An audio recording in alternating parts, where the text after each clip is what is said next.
नमस्कार। न्यूज 18 बिहार झारखंड के सभी दर्शकों का जो इस वक्त हमारे साथ लाइव पर जुड़े हैं। खान सर हमारे साथ जुड़ गए हैं पटना से।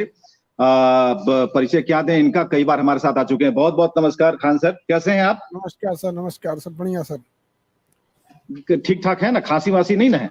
हाँ, हम तो सही हैं, स्टूडेंट ठीक ठाक नहीं है सब।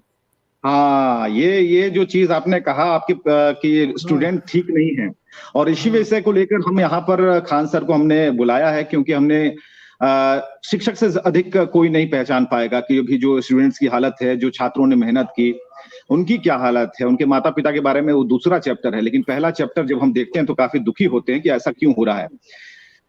जब हम आरआरबी की बात करते हैं एक, तो उसके साथ आजकल एक स्कैम जुड़ रहा है। क्यों जुड़ रहा है, कैसे कैसे ये चीजें, कहाँ कहाँ गलतियां हुई, कहाँ पर लूप होल्स हैं, और कहाँ पर हमें चिंता जतानी चाहिए, और क्यों रेलवे ने चिंता नहीं जताई, ये सारे विषय को हम पूरी तरह से एक्सप्लेन करेंगे।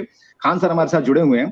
खान सर, जरा इसे एक्सप्लेन कीजिए। ये अच्छे अच्छे लोग समझ नहीं पा रहे हैं गुणागणित, जरा इसे एक्सप्लेन कीजिए ये क्या है, और घोटाले तक पहुंचने में, स्कैम तक पहुंचने में इसे कितना वक्त लगता है। देखिए इसके कई सारे खामियां हैं। मैं बेसिकली जो लड़कों, एक है नॉर्मलाइजेशन। नॉर्मलाइजेशन एक ऐसा तरीका होता है जो 120 नंबर के एग्जाम में आपका रिजल्ट डिक्लेयर करता है 100 नंबर के हिसाब से। अगर कोई लड़का 50 नंबर, सपोज कीजिए वो 60 नंबर बना के आया है, तो जी। उसका रिजल्ट में 60 नंबर नहीं दिखेगा। हो सकता है कि उसका 60 की जगह पे, अगर 60 बना के आया है तो हो सकता जी। है कि 60 की जगह पे वो 85 हो जाए, या हो सकता ठीक है है। 60 की जगह वो 55 हो जाए।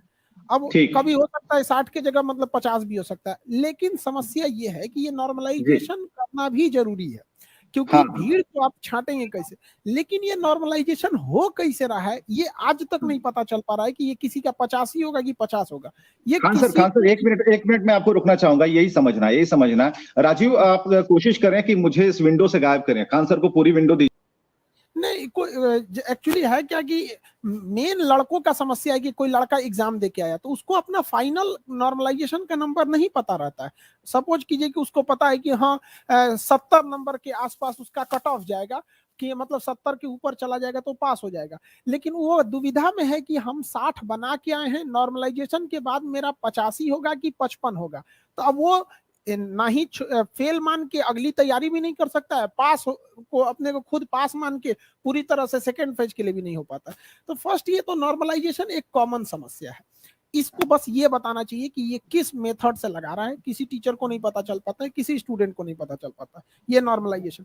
खैर, इसमें मेन मुद्दा ये नहीं है नॉर्मलाइजेशन, ये कई सारे खामियों में एक ये भी खामी है। लेकिन मेन मुद्दा कुछ और है, वो है रिजल्ट में गड़बड़ी। 20 गुना रिजल्ट बोल के कि हम 20 गुना रिजल्ट देंगे, एक्चुअली रिजल्ट दिया गया है 11 गुना। 9 गुना लड़के गायब हैं। यानी ये सवाल है 3,80,000 स्टूडेंट्स का। मेन समस्या ये है कि जब आपने फॉर्म में बोला, और रेलवे का हिस्ट्री उठा के देखिए, जब से रेलवे बना है, अगर वो कहता है कि हम 10 गुना रिजल्ट देंगे तो 10 गुना ही देता है। किसी एग्जाम में पिछली बार वो 15 गुना कहा था तो 15 गुना दिया। इस बार वो 20 गुना कह के 11 गुना कह रहा है। मेन समस्या यही है। तो इस समस्या के बारे में क्या पहले से कोई प्रिडिक्शन नहीं होता, जानते नहीं? क्योंकि आप लोग तो लगातार पढ़ाते रहे हैं, तैयारियां करवाते रहे हैं। रात रात भर मैंने देखा है कि आप क्वेश्चंस को रिपीट करते हैं, उसे बताते हैं, अगले दिन की तैयारी करते हैं। तो क्या ऐसे में वक्त नहीं मिलता इसे देखने के लिए, एनालाइज करने के लिए, फिर कुछ गड़बड़ करेंगे? हमेशा कुछ ना कुछ मतलब वो नया करते रहते। इस बार क्या हुआ है ना कि उन सबसे बड़ा गलती आप देखिए कि उन्होंने जो ग्रेजुएशन होता है, तो जी। ग्रेजुएशन के लड़कों को उन्होंने साथ एग्जाम दिया 10+2 यानी इंटरमीडिएट के लड़कों को। अब आप ठीक है। सोचिए कौन हाँ। ऐसा इंसान होगा जो इंटर और ग्रेजुएशन के लड़के को एक साथ एग्जाम में बैठाएगा। अगर आपको बैठाना है तो ग्रेजुएशन वालों के लिए अलग क्वेश्चन दीजिए, इंटर वालों के बिल्कुल। लिए अलग क्वेश्चन दीजिए। लेकिन इन्होंने क्वेश्चन दे दिया एक ही कॉमन। तो हुआ क्या कि ग्रेजुएशन वाला ने अच्छा परफॉर्म कर दिया, क्योंकि क्वेश्चन का लेवल जो था इंटरमीडिएट के लेवल पे था। ठीक है। आरआरबी का कहना है कि हमने क्वेश्चन तो इंटरमीडिएट के लेवल का किया था, तो इंटर वालों को समस्या क्या है? समस्या ये नहीं है, आपने गाय की रेस में आपने घोड़े को दौड़ा दिया है, गाय अपने जगह पे दौड़ रही है। अब ये क्या है कि ग्रेजुएशन वाले अच्छा कर गए, पहली समस्या यहां आई। दूसरी, इससे भी घातक क्या हुआ, ये तो समस्या है, अब बीमारी जी। समझिए क्या है। ग्रेजुएशन वाले को लिए एक सीट रिजर्व कर दिया गया कि हाँ अब तुम जाके सेकेंड फेज का एग्जाम देना, जिसे computer based test second phase CBT 2 कहते हैं। ठीक यहां है। तक समझ में आता है। इसको कहा गया कि तुम तो ग्रेजुएशन के लेवल पे एलिजिबल हो ही, एक काम करो तुम इंटर वाले सीट के लिए भी एलिजिबल हो, तो एक काम करो यहां से भी एक सीट लेके इसमें चले जाओ। अब बताइए ये जो ये समस्या है कि इसको आपने ग्रेजुएशन के हिसाब से दिया ही है और कहा कि तुम तो इंटर भी पास किए हो ना, ग्रेजुएशन पास हो तो इंटर तो किए ही होगे, एक काम करो तुम इसमें से भी बैठ जाओ। तो रेलवे को तो कैंडिडेट मिल जाएंगे, रेलवे को कैंडिडेट मिल जाएंगे, रेलवे को कोई दिक्कत नहीं है। मेन समस्या इंटर वाले के साथ आपने डबल घात क्यों कर दिया? एक तो उसके साथ ग्रेजुएशन वाले को बैठा है, तो क्वेश्चन सेट करना चाहिए, तो दोनों के मिडिल का भी करना चाहिए, किस हिसाब से क्वेश्चन सेट कर सकते हैं यहाँ पे?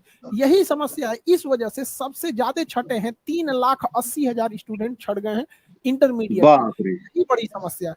और एक उससे भी बड़ी समस्या क्या है कि ये एग्जाम लिया, फॉर्म निकाला गया था 2019 में, 19 में जो लड़का, और कहा गया था कि 2 महीने बाद हम एग्जाम ले लेंगे, जून 2019 में जो लड़का इंटर का फॉर्म भरा था 2019 में, वो अभी 2022 चल रहा है, वो ग्रेजुएट हो चुका है। बताइए, उसका तो करियर पूरी तरह से चौपट कर दिया गया। अब इसमें क्या किया जाए बताइए? स्टूडेंट अब उस पे से आरआरबी कुछ जवाब देने को तैयार ही नहीं। तो ये जो 4 गुना 5 गुना वाला हिसाब है, ये 20 गुना वाला को किस तरीके से ये कर रहा है, ये इसमें समझ में बात आ रही है। 20 गुना वाला कैसे कर रहा है? देखिए, एक कोई लड़का है जिसका नाम है राम, ठीक है, वो ग्रेजुएट किया हुआ है। अब ग्रेजुएट वाले को एक लड़का कोई भी है राम, जिसका जो ग्रेजुएशन किया, उसको इन्होंने एक सीट दिया है क्योंकि तुमने ग्रेजुएशन के हो, और इसी राम को एक और सीट दे दिया है कि तुम इंटर भी तो पास हो ही। तो एक कैंडिडेट का 2 जगह है, एक कैंडिडेट का 2 जगह रिजल्ट है, किसी किसी कैंडिडेट का 4 जगह रिजल्ट है, क्योंकि कई लेवल के एग्जाम है इसमें, स्टेशन मास्टर भी है, ट्रेवलिंग अप्रेंटिस भी है, कई लेवल के एग्जाम है। तो एक लड़के का 4-4 जगह, 5-5 जगह रिजल्ट है। अब ये बताइए, अब एक और समस्या समझिए, ये एग्जाम है जो जिस लड़के का 5 जगह रिजल्ट हुआ, मान के चलिए राम है, ग्रेजुएशन किया, इसका 5 जगह रिजल्ट हो गया, इसका स्टेशन मास्टर में भी हुआ, ट्रेवलिंग अप्रेंटिस में भी हुआ, आपका टेक्निकल अप्रेंटिस में भी हुआ, कमर्शियल अप्रेंटिस में भी हुआ, कई जगह हुआ। अब उसको कहना है कि जब तुम सेकेंड फेज का एग्जाम देने जाओगे ना, तो सबका क्वेश्चन हम अलग अलग लेंगे।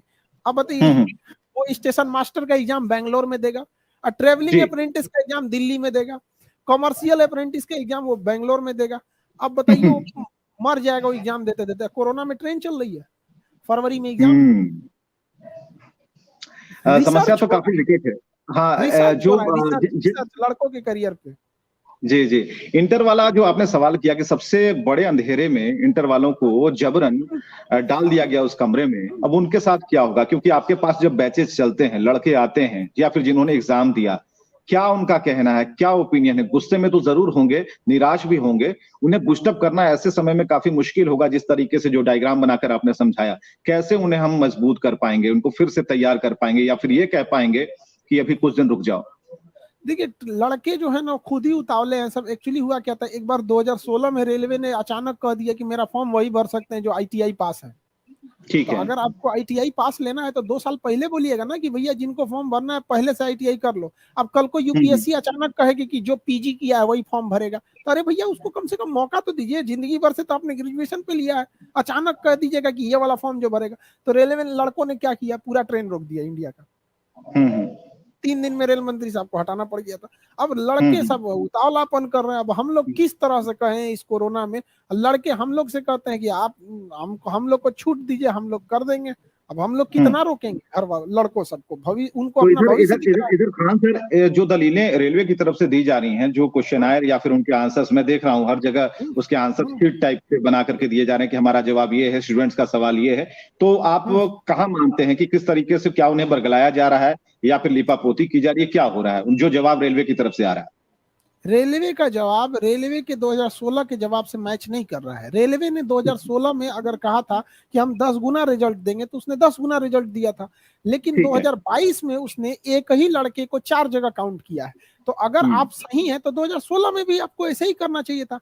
आप इतनी बड़ी 16 लाख कर्मचारियों की संख्या है रेलवे के पास, एक वीडियो बताइए जिसमें आके कोई रेलवे डिपार्टमेंट का RRB का कह रहा हो कि इस तरह से हम प्रोसीजर को अपनाएंगे, या इस 71 पन्ने का नोटिफिकेशन दिया इन लोगों ने। कितना बड़ा बेवकूफी इंसान, 71 पन्ना में सुप्रीम कोर्ट का डिसीजन आ जाता है, ये वैकेंसी निकाल रहे हैं 71 पन्ने का, कौन पढ़ेगा आप बताइए? तो आप सिंपल सा बताइए, किसी 71 पन्ने का तो ज्वाइनिंग लेटर नहीं होता है जिसमें पूरी जिंदगी आपको ज्वाइनिंग बताना पड़ता है, टर्म्स एंड कंडीशन। वो 71 पन्ने का नोटिफिकेशन दे रहा है। इस नोटिफिकेशन के बाद या फिर जो दलीलें उनकी तरफ से दी जा रही हैं उस पर छात्रों की तरफ से क्या जवाब है, या फिर आप जैसे जो शिक्षक हैं, बढ़िया शिक्षक हैं, उनकी तरफ से क्या जवाब तैयार हो रहा है? क्योंकि ये तो करना ही होगा, ये तो पूछना ही होगा, क्योंकि बच्चों के भविष्य का सवाल है। देखिए, हम लोग लड़का आरआरबी का कहना है कि हमको तो मेरी सीटें भर ही जाएंगी, तो भैया आप तो बेच के भी भर दीजिएगा सीटों का। तो बिहार में तो 10% सीट तो बेचा के भर जाता है, तो सीट भरने की हम बात थोड़ी कर रहे हैं। पहले लड़का एग्जाम दिया था फर्स्ट फेज का CBT 1। इस CBT 1 में 7.5 लाख लड़कों का रिजल्ट आना चाहिए था। इन्होंने दिया है 3.5 लाख लड़कों का, लगभग 3,80,000 का ये रिजल्ट गड़बड़ कर दिए हैं। वो जो 3,80,000 बच्चे लड़के हैं वो नौकरी नहीं मांग रहे हैं, वो कह रहे हैं कि हमको मौका दे दीजिए सेकेंड फेज में बैठने का, क्योंकि सेकेंड फेज में ग्रेजुएशन वालों का अलग क्वेश्चन का लेवल दिया जाएगा और इंटरमीडिएट वालों को अलग क्वेश्चन दिया जाएगा। तो वो कह रहे हैं सब कि हमारे साथ यहाँ धोखा हो गया है, हम ना आपसे भगा रहे हैं, बल्कि आप हमसे फॉर्म भरवा लीजिए, आप पैसा ले चुके हैं, हमको यहाँ बैठने दीजिए। इसके बाद भी एक एग्जाम होगा जिसका नाम होगा स्किल टेस्ट होगा, उसके बाद ज्वाइनिंग होगी। वो नौकरी थोड़ी मांग रहा है, वो कह रहा है कि हमको यहाँ ग्रेजुएशन वालों के साथ बैठा के अन्याय किए हैं, हमको यहाँ देखने का मौका दीजिए, क्योंकि वहां ग्रेजुएशन वालों का अलग क्वेश्चन होगा, यहाँ अलग होगा। एक्चुअली है क्या, CBT 1 में 70 लाख लोगों ने एग्जाम दिया था। तो रेलवे का भी कहना सही है कि 70 लाख को हम अलग अलग कैसे एग्जाम ले सकते हैं। ठीक है, यहाँ तो आप 7.5 लाख को पास कराइए ना, यहाँ 7.5 लाख, यहाँ 3.5 लाख को पास कराए हैं, और उसी को हुआ क्या है, 3.5 लाख को पास कराए और कहें कि तुम ग्रेजुएशन किए हो ना, तो 3.5 लाख तुम्हारा पोस्ट, और तुम तो इंटर के लिए एलिजिबल हो, क्योंकि जो सास है वो तो बहू में गिनाएगी ही गिनाएगी, क्योंकि कभी ना कभी तो बहू थी। तो आप कहिएगा कि भाई 2 गो हो गया यहाँ पर। एक महिला अगर सास के पद पर है तो आप उसको कह सकते हैं कि ये तो बहू के लिए एलिजिबल ही थी, तो आप दोनों में काउंट कीजिएगा उसको। तो वही कहना है, तो 7 लाख लड़कों का रेलवे आरआरबी एग्जाम ले, क्या दिक्कत है उसका, ये कहना है। बिल्कुल, आपने के उदाहरण दिया, 7 लाख का एग्जाम ले भी रही है, लेकिन वो मौका केवल ग्रेजुएशन वालों को दे रही है। वो 2 बार ग्रेजुएशन वालों को एग्जाम में बैठाएगी, देखो तुम ग्रेजुएशन हो, तुम ये एग्जाम दे दो, कल फिर देना, तुम ही देना, कल फिर देना, इंटर भी तुम तो इंटर पास ही हो, तुम ही देना। तो इसका मतलब जो इंटरमीडिएट के लड़के थे उनको केवल रेलवे ने पैसा कमा लिया उनसे, क्यों भरवाए? आप मर्ज कीजिए तो एक साथ मर्ज कीजिए ना। रेस में घोड़ा के रेस में घोड़ा दौड़ता है, गधा के रेस में गधा दौड़ता है, आदमी के रेस में आदमी के रेस में आप घुसा दीजिए हेलीकॉप्टर, कहिए कि हम इससे संसाधनों को बचा लिए हैं। आपने अपने वीडियो में अच्छा उदाहरण दिया। आपके यहाँ किसी टीचर को आपने खड़ा किया और उनको कहा कि ये किस किस एग्जाम में बैठे और कैसे कैसे, अब वो स्टोरी जरा जरूर बताइए, बहुत दिलचस्प है। देखिए, हमारे यहाँ हमने चाइना को कम्पिटिट करने के लिए चाइना ने 2 टीचर पॉलिसी रखा है कि उसके यहाँ 2 टीचर आते हैं, एक टीचर पढ़ाते हैं, एक टीचर रिवाइज कराते हैं। हमने 4 टीचर पॉलिसी को इंट्रोड्यूस करना चाह रहे हैं कि एक पढ़ाएंगे, एक टीचर उसका रिवीजन करा के याद कराएंगे, एक टीचर आके क्वेश्चन पूछेंगे और एक टीचर बांस ले आके पीटना चालू करेंगे बढ़िया से उसको। तो हमने कहा कि भाई टीचर लोग को भी हमने कहा कि देखिए एग्जाम में क्या पूछ रहा है आप भी ट्राई करते रहिए, ताकि लेवल ऑफ स्टैंडर्ड हमेशा इंक्रीज होते रहे। उन्होंने एग्जाम में बैठे, वो ऑलरेडी हमारे सर वो मैथ पढ़ाते हैं, पीके सर हैं, मैथ पढ़ाते हैं, तो हमने कहा देख लिए वो रेलवे में नौकरी करते थे, हम उनको नौकरी छोड़वा के बुलाए, तो रेलवे ने उनको फाइन भी लगाया, हमने पैसा भी दिया कि लो भाई रखो उस पे, किसी को नौकरी देते ना, इनको हम अपने पास बुला लेते हैं लड़कों से। अब उनका फिर एग्जाम दिए थे और ग्रेजुएट थे, उनका 3 जगह रिजल्ट हुआ है। एक बंदा उसको कहीं नौकरी नहीं करना है, 3 जगह रिजल्ट हुआ, 3 जगह। वो स्टेशन मास्टर के लिए भी है, ट्रेवलिंग अप्रेंटिस के लिए, कॉमर्शियल अप्रेंटिस, तीनों जगह रिजल्ट हो गया है। तो तीनों जगह जब रिजल्ट हो गया है तो तीनों जगह की सीटें तो उनको मिलेंगी। अब तो ज्वाइनिंग की बात होगी, मतलब दूसरे स्टेज की बात होगी। तो वो 3 स्टेज में जाएंगे तो फिर उनको 3 बार एग्जाम देना पड़ेगा, 3 बार एग्जाम देना पड़ेगा, और फिर 3 बार उनको स्किल टेस्ट देना पड़ेगा। अगर वो तीनों में पास हो गए, तो रेलवे का कहना है कि देखो हमने जादूगरी कर दिया। कैसे? अब तो तीनों में पास हो गया, अब हम उससे पूछेंगे कि तुम किसी एक को लो, तो एक को लेंगे। अरे भैया कौन सा जादूगरी किए ये, देख रहे हैं दिमाग, देखिए आरआरबी का, हम तो एक ही में लेंगे, बाकी 2 खाली रहेगा तो किसी और को देंगे। तो भैया उस रेस में केवल ग्रेजुएशन वाला दौड़ रहा है, तो आप रेस में से जो 2 सीट बचेगा भी वो दूसरे ग्रेजुएशन वाले को देंगे, उससे बचेगा तीसरे को देंगे, इंटर वाले को तो मार दिए। खान सर एक बात और, जो तीसरी सर्किल है आपकी, वहां तक पहुंचने में और कितने साल लग जाएंगे? रिजल्ट कब तक होगा? देखिए अमूमन इसको हो जाना चाहिए था 1.5 साल से 2 साल में, लेकिन ये 24 मान लीजिए 19 में निकला था, 24 में आ जाएगा। फिर 24 में एक फॉर्म निकलेगा, 24 के 5 साल कितना होता है अगला इलेक्शन, 2029 में फिर फाइनल होगा, 29 में फिर निकलेगा, 34 में फाइनल होगा। समझ में गया? ये पंचवर्षीय योजना में सारी चीजें चल रही हैं। पंचवर्षीय योजना नहीं है ये। वैकेंसी लड़कों को भी पता है, इलेक्शन से पहले आती है, अगले इलेक्शन में फाइनल होती है। तैयारियों की बात करते हैं। अभी जो बैचेस चल रहे हैं, मैंने इसलिए इस टॉपिक को ज्यादा अहमियत भी दी और आपने तुरंत इस पर आने के लिए हाँ भी कहा, क्योंकि भविष्य जब छात्रों का है तो शिक्षक से ज्यादा समझदार या फिर दुखी कोई नहीं हो सकता, क्योंकि उसने मेहनत की है और उसका रिजल्ट आने वाला है। ये शिक्षक का एग्जाम है। माँ बाप जो होते हैं बच्चों को पाल पोस के बड़ा कर देते हैं, संस्कार सिखा देते हैं। किसी भी टीचर के पास भेजे, हमारे पास या कहीं पे भी, आप हो या हम हो, आज हम यहाँ हैं या आप वहां हैं या दुनिया में कोई भी है, किसके बदौलत है? शिक्षक नहीं तो उसको पढ़ाया होगा कहीं ना कहीं, हमारे आपके शिक्षक हो, तो उसकी लाइफ बर्बाद होगी। शिक्षक की तो आवाज उठाए। गार्जियन को क्या पता कि CBT 1 क्या होता है, RRB क्या होता है, UPSC क्या होता है, इंस्पेक्टर क्या होता है। अभी एयरफोर्स का रिजल्ट रोक के रखा है इन लोगों ने। बताइए, एयरफोर्स का रिजल्ट रोक के रखे हैं। भाई आपको कोई सुधार ही करना है, जैसे हम एयरफोर्स की बात करते हैं, उनका रिजल्ट आ जाना चाहिए, रिजल्ट अगस्त में, अब तक नहीं आया, जनवरी खत्म हो रहा है। मान के चलिए आपको कुछ सुधार ही करना है, तो आप लड़कों को बता दीजिए ना कि जितने विद्यार्थी एयरफोर्स में जाना चाहते हैं, किसी का सपना है हम पायलट बनेंगे, हम कुछ बनेंगे, जो भी सपना है एयरफोर्स में जाना है, आपको कुछ सुधार करना, आप कर दीजिए। लड़कों को बोल दीजिए कि देखो बच्चों, हम कुछ रिफॉर्म लाना चाह रहे हैं, हम ये इसका रिजल्ट मार्च में दे देंगे और इसका जो अगला टेंटेटिव एग्जाम है हम कभी ले लेंगे। आप कहिए ना कि हम अगले साल लेंगे, हम थोड़े कह रहे हैं कि आज ले लीजिए जी। लेकिन लड़का उस साल में किसी अन्य चीजों की तैयारी करेगा कि आपके लिए ऐसे चुपचाप देखते रहे। बिल्कुल। जो तैयारियों का बैच है, क्योंकि हमने देखा है आपको पढ़ाते हुए, तो हमने स्क्रीन पर ही देखा, लेकिन जो क्लासेस आपकी मैंने देखी, करीब से देखी, जानने का मुझे मौका मिला, सौभाग्य मिला, उसमें हमने देखा कि बहुत ही निम्न तबके के जो बच्चे हैं, जिनके पास पैसे की कमी है, वो लोग आपकी क्लासेस में ज्यादा होते हैं। तो उन बच्चों की संख्या को जब हम देखते हैं दूर से, जिस स्टेज पर आप खड़े होते हैं, वहां से हमें सिर्फ आशा दिखती है उनकी आंखों में, वो चमक दिखती है कि नहीं, इस बार तो जरूर सर ने पढ़ाया।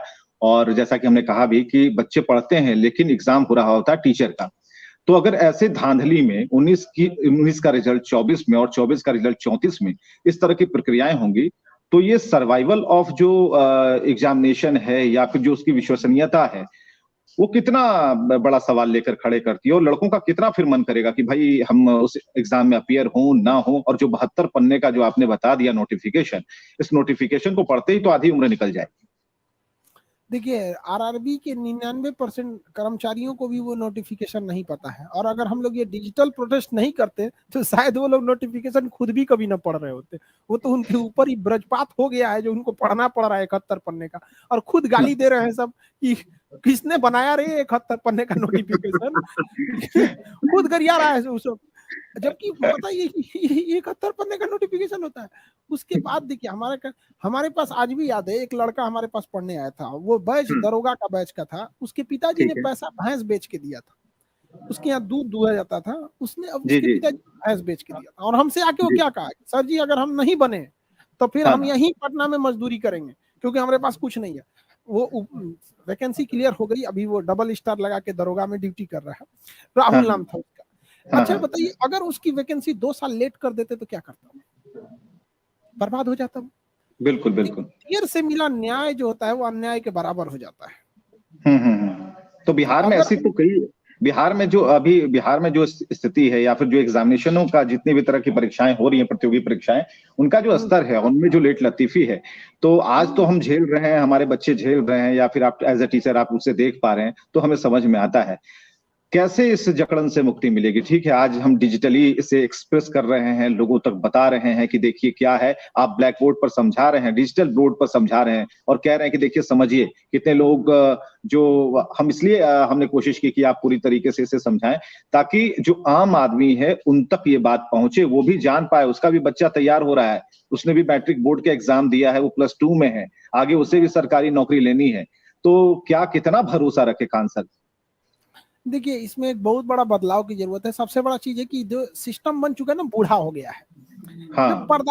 भारत जो प्रशासनिक सिस्टम है जिसको कंट्रोल कर रहा है, पूरी बूढ़ा हो चुका है। जो 1960 के जिस मॉडल पे चल रहा था, आज भी उसी मॉडल पे चल रहा है। यहाँ पर गलतियां जब भी कोई फॉर्म निकलता है तो 10 दिन के अंदर उसको आप एक 10 दिन में एक लिंक दे दीजिए कि भाई किसी भी लड़के के पास, सारे लड़कों के पास अपना लैपटॉप मोबाइल नहीं होता है, कई लड़कों का नाम गलत हो जाता है। साइबर कैफे वाले क्या करते हैं, फॉर्म भरता है तो ट्रैफिक ज्यादा हो जाता है तो फोटो डिटेल ले लेते हैं, रात में भरते हैं तो कभी इसका फोटो उस पर लगा देते हैं। अब क्या होता है कि रेल कहना है बोर्ड का, दूसरे से क्या भरवाता है रे तुम, अरे भैया वो अंबानी का लड़का है, क्यों यहाँ 5G नेटवर्क पहुंचल है, लैपटॉप रख ले वो, हाँ वो सब नहीं ना उस लेवल का, बेचारा कहां से भरवाता। ये क्या बताता है कि जो बोर्ड में बैठे लोग हैं वो जमीन पे नहीं उतरते हैं। भगवान को भी साल में एक बार उनकी मूर्ति को गर्भगृह से निकाल के टहलाया जाता है, ताकि जनता के नया नया जो बीमारी निकला है, नया का अपडेटेड जो समस्याएं हैं उनको भगवान भी अवगत हो जाए। नहीं तो उनको किस चीज की कमी है, उनको गर्भगृह में छोड़ दीजिए यहाँ। तो ऐसे इन लोगों को भी गर्भगृह से निकालने लायक है, थोड़ा जनता की समस्याओं को समझे। तो एक मॉडिफिकेशन लिंक दे देते कि हाँ भैया, अब जिनका जिनका गलती है 2-4 आगे पीछे, कई ऐसे लड़के हैं किसी के नाम में बोर्ड ने जबरदस्ती कुमार जोड़ दिया, आधार कार्ड में है नहीं, उसकी नौकरी होने के बाद नहीं हुआ। हमारे पास एक लड़का आया था, उसका सब दिल्ली पुलिस में सब इंस्पेक्टर में हुआ था, वो वहां पास हो गया और छपरा यूनिवर्सिटी में उसका नाम था, ग्रेजुएशन किया था, 4.5 साल में उसका डिग्री नहीं आया, उसकी नौकरी हो गई। यूनिवर्सिटी के VC साहब वजह से, वो 2 भाई थे, एक साथ सिलेक्शन हुआ था, उनका मार्कशीट नहीं था, जो सिलेक्शन करने वाला था वो रो रहा था कि बच्चों हमने अपने साथ तुमको देख रहे हैं, तुम्हारा भविष्य बर्बाद हो रहा है। लेकिन क्या कहिएगा यहाँ पे, तो ये सब को एक बार ना जानते हैं, ये कलम है ना, ये कलम, एक भारत में एक क्रांति हुई थी 1857 की क्रांति, अभी ना एक और होगा क्रांति भयानक, वो बंदूक से हुआ था, ये वाला कलम से होगा, और उससे भयानक ये होगा। ये जो युवा है ना, ये बांध की तरह है, पानी के बांध की तरह, अभी शांत दिख रहा है, जिस दिन तोड़ेगा ना वो बहुत दिक्कत हो जाएगा। सबको समझाते हैं भाई मत खेलो। खान सर ने 3-4-5 वीडियो इस तरीके से बनाए हैं, सब लोगों को समझाया। हम ये नहीं कह रहे हैं कि किसी खान सर मंगल पांडे बनने की कोशिश कर रहे हैं, लेकिन इतना जरूर है कि खान सर चाहते हैं कि मैसेज जाए, लोग अपने बच्चों के बारे में, उनके भविष्य के बारे में सोचें। जो लड़कों के लिए लड़ रहे हैं या जॉब दिला रहे हैं, या हमने जितने भी लड़कों को, चाहे वो रेलवे में स्टेशन मास्टर बन के बैठा हो, दरोगा बन के बैठा हो, फाइनेंशियल डिपार्टमेंट में, कितने डिपार्टमेंट में हम लोगों ने भेजा, क्या हम उन बच्चों से सैलरी लेते हैं? क्या उन बच्चों से अभी क्या मिलता है हम लोग को? कोई खुश होता है तो 1 किलो मिठाई लेके चला आता है, क्या हम लोग खाते हैं? हम दूसरे के लिए ना लड़ रहे हैं भाई, हमारा क्या आ जाएगा, हम तो सो जाएंगे अभी ठंडा के दिन में, क्या दिक्कत है? लेकिन हम किसके लिए लड़ रहे हैं? वो बचवा के लिए, क्योंकि हमको पता है ये बचवा आगे जाके देश बदलेगा। बिल्कुल, जो भविष्य देश बदल सकते हैं और भारत की तकदीर बदल सकते हैं, उसके लिए कुछ शिक्षक हैं, कुछ जागरूक शिक्षक हैं जो लगे हुए हैं। जब ये आवाज उठती है खान सर, तो सिर्फ अकेले आप डिजिटली इसे सामने ला रहे हैं, या फिर आपके साथ कुछ और भी शिक्षक हैं जो चाहते हैं कि इसे और भी एक्सप्लोर करें अपने अपने मंच से? बहुत सारे टीचर लोग हैं। एक्चुअली क्या है कि थोड़ा सा हम लीड कर लेते हैं तो लड़कों को नया उत्साह मिल जाता है। बहुत सारे लोग होंगे जो बड़े फेमस हो जाते हैं तो छोटे लोगों को भूल जाते हैं। हम आज भी वही हैं जहां पहले थे, हम कभी भी अपने विद्यार्थियों को नहीं भूलते हैं। इसलिए विद्यार्थियों को एक उम्मीद लगा रहता है कि नहीं, खान सर को आज पूरे, मतलब एक्चुअली क्या है कि हम बात जो बोलेंगे वो ज्यादातर पूरे पैन इंडिया तक में जाती है, तो लड़कों को एक हिम्मत मिलता है। और बाकी नीचे के लोग हैं जो जो उतने डिजिटली आगे नहीं है, उन लोग को भी हिम्मत मिलता है कि नहीं चलो ना, हम हैं यहाँ पे। अब जब युद्ध होता है तो ऐसा नहीं है कि केवल सेनापति लड़ रहा होता है, एक एक सिपाही लड़ रहा होता है, एक एक विद्यार्थी, एक एक टीचर, सब साथ है। किसी हो सकता है कि किसी को हम जानते हो तो किसी को आप जानते हो, लेकिन योगदान सबका है, किसी एक टीचर का नहीं। तो आरआरबी वालों ने फोन किया क्या आपको, आपसे संपर्क साधा कि क्या कर रहे हैं? पहले ही बात कर लिए थे, आंदोलन से पहले ही हम बात कर लिए थे। आरआरबी बिहार में 2 आरआरबी है, आरआरबी मुजफ्फरपुर और आरआरबी पटना, दोनों लोग से बात हो गई थी हमारी, और उससे भी कई सीनियर लोगों से बात हो गई। बट सीनियर लोगों ने कहा कि सर आप मेरा नाम और मेरी पोस्ट को ना बताएंगे। हमने कहा ठीक है भैया, नहीं। हमने उनको सारी चीजों को अवगत कराया कि देखिए भैया, आप बहुत सारे चीजों से आप संपन्न हैं, बस आप नौकरी मत दीजिए। जो आपने 3.5 लाख लड़कों को एग्जाम देने से रोक रखा है, बस उनको मौका दे दीजिए। आप वहां क्वेश्चन टफ कर दीजिएगा, इतना ना टफ कर दीजिएगा कि आप वहीं से ना बने, फिर भी हमारा विद्यार्थी बना के आ जाएगा, फिर भी बना के आ जाएगा। क्योंकि हमको विश्वास है ना, अपने पढ़ाने पे विश्वास है, बच्चों के मेहनत पे विश्वास कि कितना भी क्वेश्चन टफ कीजिए बना के आएगा। ये है कि जहाँ ज्यादा रिजल्ट होना चाहिए वहां कम होगा, लेकिन बना के तो आएगा। तो हमारा बस यही कहना है कि थोड़ा सोचो यार। आरआरबी क्या जवाब दिया उन्होंने? ठीक है, नाम तो नहीं बताएंगे, लेकिन क्या बताया? क्या कहना है कि खान सर आपकी बातें एकदम सही है, लेकिन हम इसको अगली बार से कर देंगे। किस गधे ने इसको बनाया हमको भी नहीं पता चला। मतलब उनका भी मानना है कि गलत है, बात समझ रहे ना। लेकिन उनका कहना है कि चूंकि इसमें जब तक रेल मंत्री हस्तक्षेप नहीं करेंगे हम चेंज नहीं कर सकते। वो एक्सेप्ट कर रहे हैं कि हमसे गलती हुई है, वो ये भी एक्सेप्ट कर रहे हैं कि खान सर पहले वाला मॉडल सही था, वो ये भी एक्सेप्ट कर रहे हैं कि हम अगली बार से ऐसा नहीं होने देंगे। लेकिन उनकी भी कोई गलती नहीं है, क्योंकि इसमें एक बार रेल मंत्री हस्तक्षेप कर देंगे ना, और रेल मंत्री साहब के अंदर एक अच्छाई है कि वो स्टूडेंट की समस्याओं को समझते हैं। लेकिन दिक्कत क्या है कि रेल मंत्री के अगल बगल सब आरआरबी वाले ही बैठे रहते हैं, कहते तो यही सही है, खान सर पगला गया है, छोड़ ऐसे बोलना, निकाल देते हो, हमको पागल घोषित कर देगा सर। तो आज तो ट्विटर का जमाना है। रेल मंत्री जब बोगी के अंदर जो गंदगी होती है उसका कोई तस्वीर लेकर के उन तक पहुंचाता है, ट्वीट करता है, तो उस पर एक्शन हो जाता है। खान सर की बात नहीं मानेंगे वो? दिक्कत ये है ना कि अगर वो बात मान लेंगे तो किससे पूछेंगे? हमसे आपसे तो पूछेंगे नहीं, अपने डिपार्टमेंट वालों से ही पूछेंगे, है कि नहीं? यहाँ पे अब डिपार्टमेंट वाले अगर कह देंगे कि सर गलत हो गया है तो सुधार तो देंगे, सुधारने के बाद वो किसका क्लास लगाएंगे ये बताइए? आरआरबी वालों का। तो ये इसलिए डर रहे हैं कि हम लोग का क्लास लग जाएगा। तो आरआरबी का भी कहना गलत नहीं है, वो अपनी जगह, लेकिन उनका क्लास लग जाएगा अगर सुधर जाएगा तो। भैया थोड़ा सा सुन ही लो ना, हमरे बुला देना, मंत्री बोल देना कि खाने सर को डांट ले जितना डांटना, हम सुन लेंगे। चलिए एक और भी सवाल आपसे करना चाहेंगे कि क्या इसका सोल्यूशन क्या है? देखिए, जब ये राजी नहीं है, भीतर खाने से आपको जवाब भी मिल गया आंशिक तौर पर, रेल मंत्री जो हैं उनके आसपास जो लोग हैं उनके बारे में आप बता ही रहे हैं, तो ऐसे में इसका सोल्यूशन क्या है? सोल्यूशन क्या आप मानते हैं? इतिहास, हम अपने बच्चों को एक बात पढ़ाते हैं कि इतिहास से हमने यही सीखा है कि इतिहास से कोई कुछ नहीं सीखता है, लेकिन आज का विद्यार्थी इतिहास से बहुत सीखता है। उसने देखा था कि रेल ट्वीट करते करते चिल्लाते रह गया लड़का, रेलवे ने आईटीआई को नहीं हटाया। जिस दिन ट्रेन रोका था आईटीआई हट गई थी। तो लड़का सब फुल प्लान में है सब रोकने के लिए। हम लोग बच्चों को कह रहे हैं कि बाबू मत करो मत करो मत करो, वो जाके रोक दे रहा। मुंबई में ट्रेन रोक दिया, यहाँ रोक दिया, आरा में रोक दिया, हम लोग मना कर रहे हैं, अब रोक देगा। तो आगे चल के तो ऐसा भी हो सकता है कि सब लोग बताएंगे कि नहीं, खान सर ही लोगों को उकसा रहे हैं। हम कहा मना कर रहे हैं, आप कह रहे हैं कि हम उकसा रहे हैं, हम मना कर रहे हैं मत करो। चलिए, खान सर ने मना किया है कि उपद्रव से और हिंसा से कोई रास्ता नहीं निकलता, कोई रास्ता नहीं मिलता, हम लोग खुद ही डिजिटल स्ट्राइक कर रहे हैं। लेकिन आप बताइए, और वो कलम वाली बात आपकी अच्छी है कि अगला जो ये आंदोलन है ना वो कलम से, क्योंकि ये बहुत बड़ी ताकत है। से होगा। अभी देखिए ना, अभी एक दो दिन बाद फिर ट्विटर पे जाएगा, फिर ट्विटर पे ट्रेंड होगा। अब की बार होगा, हम लोग रेल मंत्री साहब को डायरेक्ट अप्रोच करने की कोशिश करेंगे, रेल मिनिस्टर हेल्प अस, इस टाइप का कुछ हैशटैग लगा के करेंगे। और थोड़ा सा मीडिया के भी है कि जैसे आप जैसे हैं, शिक्षा को क्षेत्र को आप समझते हैं, सारे मीडिया वाले, अभी तो कोई यूपी चुनाव में बिजी है, कोई पंजाब चुनाव में बिजी है। अरे क्या करेगा चुनाव के? बच्चों से ये देश बना है, we the people of India. हमारा संविधान शुरू होता है तो हम भारत के लोग, मतलब भारत किससे बना है? हम लोगों से बना है। यही लोग नहीं रहेगा लोग तो फिर भारत में रहेगा कौन?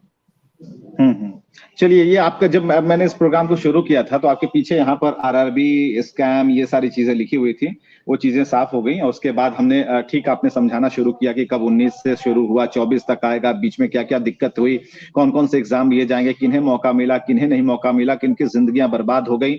और उन माता पिता को भी आपकी तरफ से एक संदेश जरूर गया, लेकिन हम चाहेंगे कि उन्हें अपील जरूर करें, क्योंकि जो बच्चे के माता पिता हैं वो ज्यादा घबराए हुए हैं और उन्हें ऐसा लगता है कि इस पर कोई अगर सॉल्यूशन आ जाता है तो मेरा बच्चा तो किसी से कम है नहीं, खान सर के पास पढ़ता है या फिर अन्य किसी बढ़िया टीचर से पढ़ता है। सारे टीचर अच्छा पढ़ाते हैं, कोई टीचर ऐसा नहीं है कि जो खराब पढ़ाता है, सारे टीचर है, अपना अपना पढ़ने का वो होता है। और हम आपको भी एक बात बोलते हैं, आप इस चीज को आप सेव करके रखिएगा अपने पास।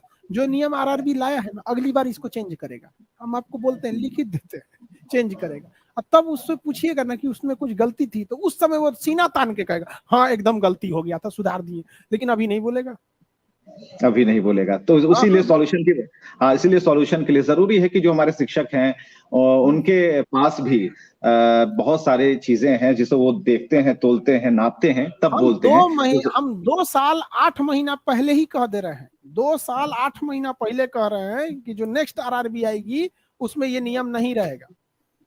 और उस समय यही आरआरबी कहेगी कि हमारा पुराना गलत था, अभी कह रही है सही है।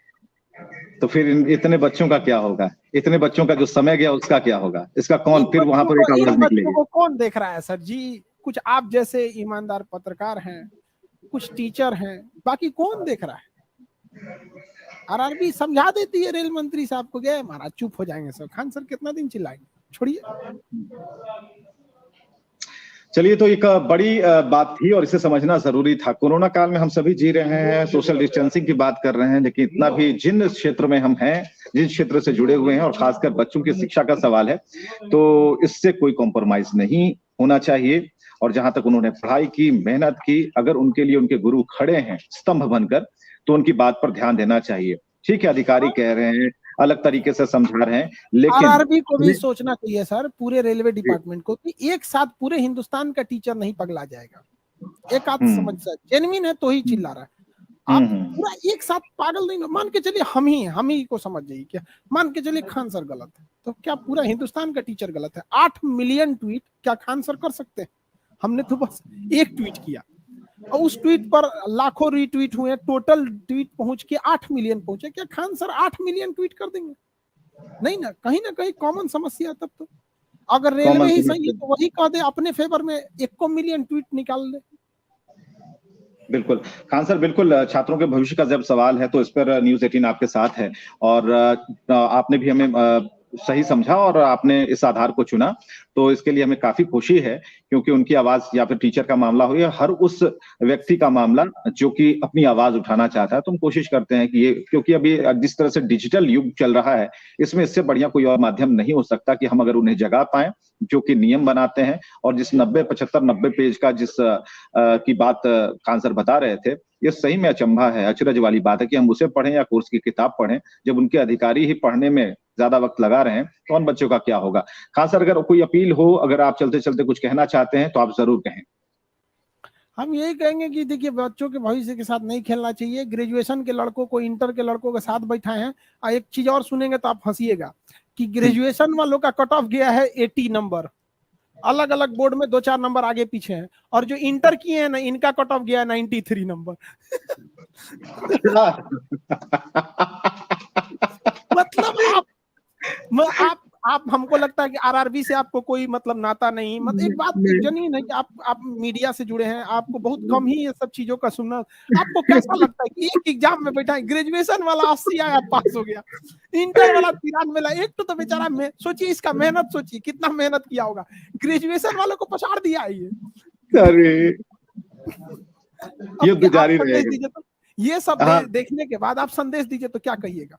संदेश विद्यार्थियों को नहीं, आरआरबी को देखना चाहिए कि जो देखेगा वो क्या सोचेगा। अब क्योंकि हम कई आरआरबी के चीफ को, कई जितने हैं आरआरबी वगैरह, सबको हम पर्सनली भी जानते हैं, तो हम कुछ हार्ड वर्ड यूज करेंगे तो फिर हम मुलाकात होगा तो फिर वो लोग कहेंगे खान सर आप ऐसे बोल दिए, मतलब। लेकिन नहीं बिल्कुल खान सर, आप एक अच्छे उद्देश्य के लिए, और मुझे लगता है कि अगर उनके सामने ही सफेद पन्नों पर अगर 80 और 93 लिखा जाए और इसका मतलब समझाया जाए, तो जिस तरह से हम लोग की हंसी छूट गई, ये छूटेगी कि भाई क्या हो रहा है, क्या कर रहे हैं। ग्रेजुएशन किया है ये लड़का, ग्रेजुएशन किया है, 80 नंबर पे पास है, और ये लड़का इंटर किया है और 93 नंबर पे फेल है। विचित्र किंतु सत्य। हम सोचते हैं कि अगर दुनिया वाले देखेंगे तो हमारे ऊपर नया डिजाइन से कोसेगा सब हम लोग को। क्या बहुत शुक्रिया खान सर, इस चीज को समझाने के लिए। समझना जरूरी था, समझाना जरूरी था, आपने इतना वक्त को भी हाथ जोड़ के कहते हैं कि देखिए, हम लोग आपसे कोई हमारा व्यक्तिगत बैर नहीं है, बच्चों की भविष्य के लिए कर रहे हैं। हो सकता है कि इसमें आपके भी रिश्तेदार हो, आपके भी बच्चे, वो बच्चे पढ़ लिख लेंगे, अपने परिवार में खुश रहेंगे, देश का भला होगा। हम लोग को कुछ नहीं देने वाले हैं बच्चे, हम लोग क्या देंगे? खुश हो जाएंगे। माँ बाप और शिक्षक अपने बच्चों से हारना चाहता है, हम लोग थोड़ी ना उनसे कुछ चाहते हैं। बहुत पते की बात, हारना चाहता है शिक्षक, लेकिन अगर चाहता है, आप देखिएगा लकड़ी को कितना भी पानी में फेंक दीजिए, गहरे से गहरे पानी में लकड़ी को फेंक दीजिएगा, लकड़ी नहीं डूबेगा, क्योंकि जब लकड़ी पेड़ था तो पानी ने ही उसे सींच के बड़ा किया था। तो जो सींच के बड़ा करता है वो कभी डुबाता नहीं है। तो हम लोग बच्चों को सींच के बड़ा करते हैं, हम उनके भविष्य को कभी नहीं डुबाना चाहेंगे, तो हम लोग की मजबूरी है। चलिए, जो लोग एक शिक्षक को इस बात पर आमादा कर रहे हैं कि वो बार बार अगर हाथ जोड़ रहा है स्क्रीन पर और ये कह रहा है कि बच्चों के भविष्य से खिलवाड़ मत कीजिए, तो कम से कम मत कीजिए। क्योंकि अब जब आप कहते हैं कि भारत गुरु की भूमिका में है, पूरे विश्व को संदेश देता है, तो भारत के अंदर ही रहने वाले जो कुछ गुरु हैं, भारत विश्व गुरु, तो ये देखिए विश्व गुरु का जो इक्वेशन है, तो दुनिया ना हंसे हमारे ऊपर, कुछ ऐसा कर कमाल कि तेरा हो जाऊं, जो कहा जाता है, जो संगीत के बोल है, कुछ ऐसा कीजिए। और आरआरबी को सोचना पड़ेगा। खान सर ने करबद्ध प्रार्थना की है, हाथ जोड़कर प्रार्थना की है कि आपको इनके भविष्य के साथ खिलवाड़ नहीं करना चाहिए, कुछ ऐसा करिए कि आपके हो जाएं और जिंदगी भर कहें कि भाई कमाल कर दिया इन लोगों ने। और रेल मंत्री जी तक ये संदेश जरूर पहुंचेगा, क्योंकि ट्वीट के माध्यम से इसे हम हर मंच पर देने की कोशिश करें। खान सर बहुत बहुत शुक्रिया समय देने के लिए। और